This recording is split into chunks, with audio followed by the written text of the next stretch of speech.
루카복음 18장 과부의 청을 들어주는 불의한 재판관의 비유. 예수님께서는 낙심하지 말고 끊임없이 기도해야 한다는 뜻으로 제자들에게 비유를 말씀하셨다.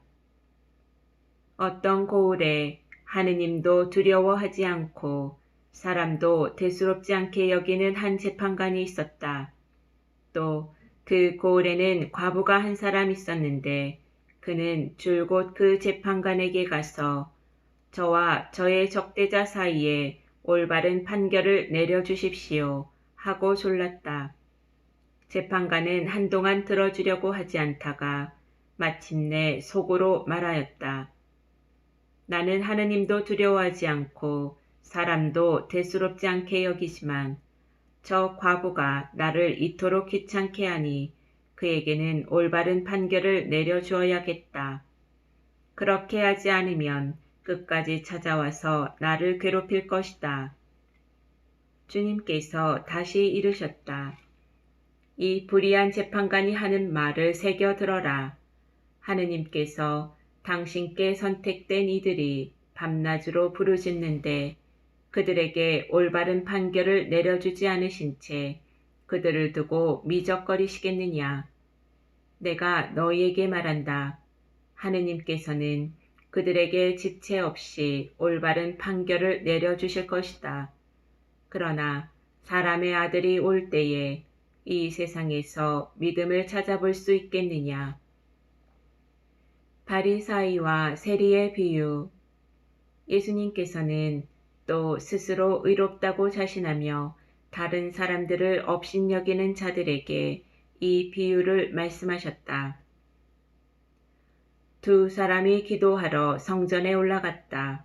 한 사람은 바리사이였고 다른 사람은 세리였다. 바리사이는 꼿꼿이 서서 혼잣말로 이렇게 기도하였다. 오 하느님, 제가 다른 사람들, 강도짓을 하는 자나 불의를 저지르는 자나 간음을 하는 자와 같지 않고 저 세리와도 같지 않으니 하느님께 감사드립니다. 저는 일주일에 2번 단식하고 모든 소득의 11조를 바칩니다. 그러나 세리는 멀찍이 서서 하늘을 향하여 눈을 들 엄두도 내지 못하고 가슴을 치며 말하였다. 오 하느님, 이 죄인을 불쌍히 여겨 주십시오.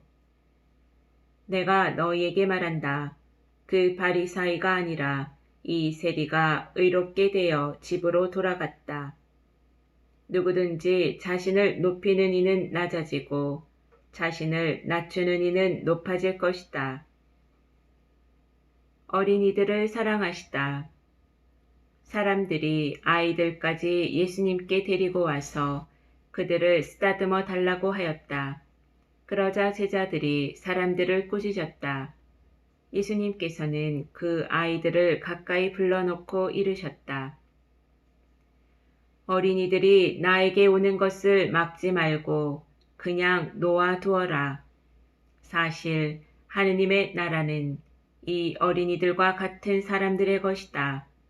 내가 진실로 너희에게 말한다. 어린이와 같이 하느님의 나라를 받아들이지 않는 자는 결코 그곳에 들어가지 못한다. 하느님의 나라와 부자. 어떤 권력가가 예수님께 선하신 스승님, 제가 무엇을 해야 영원한 생명을 받을 수 있습니까? 하고 물었다. 그러자 예수님께서 그에게 이르셨다. 어찌하여 나를 선하다고 하느냐? 하느님 한 분 외에는 아무도 선하지 않다. 너는 계명들을 알고 있지 않느냐? 간음해서는 안 된다.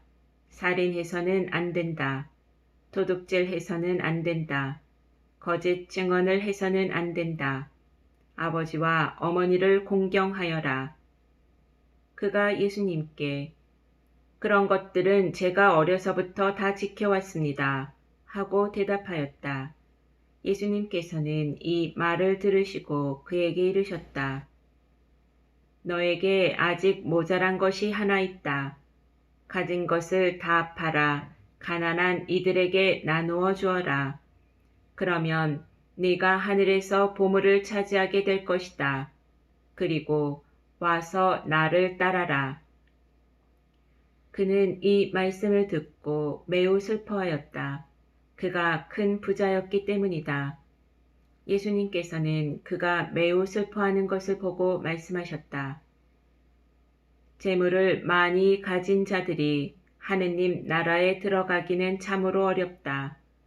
부자가 하느님 나라에 들어가는 것보다 낙타가 바늘 귀로 들어가는 것이 더 쉽다. 이 말씀을 들은 사람들은 그러면 누가 구원받을 수 있는가 하고 말하였다.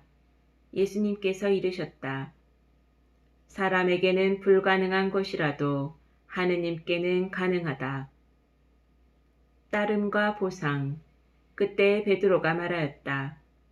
보시다시피 저희는 가진 것을 버리고 스승님을 따랐습니다. 예수님께서 그들에게 말씀하셨다. 내가 진실로 너희에게 말한다.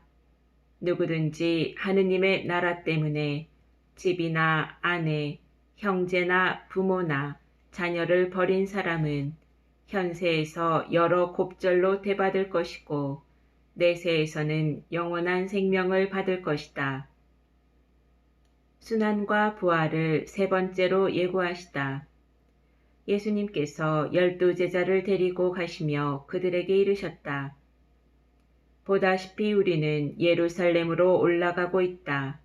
이제 사람의 아들에 관하여 예언자들이 기록한 모든 일이 이루어질 것이다.